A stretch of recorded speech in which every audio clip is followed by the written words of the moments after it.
Now, turning to the U.S., the shooting rampage in Charleston, South Carolina is forcing Washington to again wrestle with the easy availability of guns in a nation that constitutionally protects the right to bear arms. As VOA's Michael Bowman reports, the massacre has reignited a national debate on gun control that so far gun rights advocates are winning. Amid grief in Charleston expressed by the city's mayor, we all have one thing in common. Our hearts are broken. Reports that suspected shooter Dylan Roof, by all accounts a troubled young man, was given a gun as a birthday present earlier this year. President Barack Obama says America has a problem it must confront. Every country has violent, hateful, or mentally unstable people.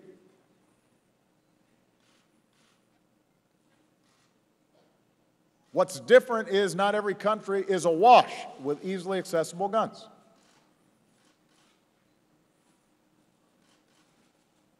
And so I refuse to act as if this is the new normal.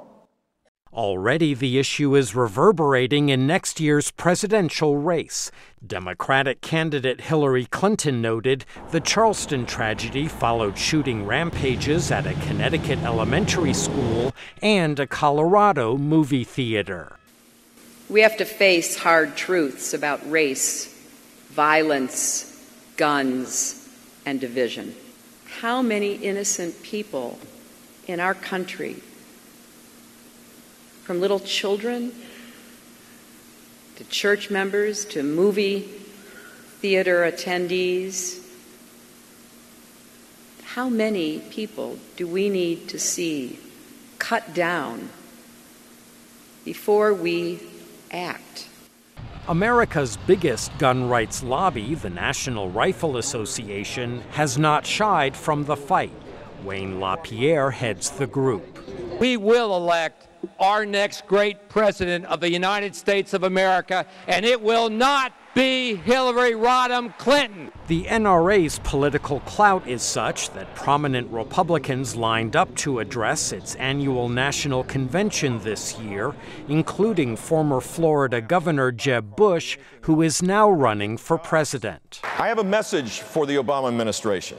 Why don't you focus more on keeping weapons out of the hands of Islamic terrorists and less on keeping weapons out of the hands of law-abiding Americans? The U.S. Constitution's Bill of Rights affirms the right to bear arms, and the United States has almost as many privately owned guns as citizens. 2 years ago, the Senate tried and failed to pass legislation to better scrutinize gun buyers. President Obama says such measures are politically perilous, but will be embraced one day. I know today's politics makes it less likely that we see any sort of serious gun safety legislation. I want to be clear, I am not resigned. I have faith we will eventually do the right thing. Charleston was the latest outburst of gun violence in America. Few, if any, think it will be the last. Michael Bowman, VOA News, Washington.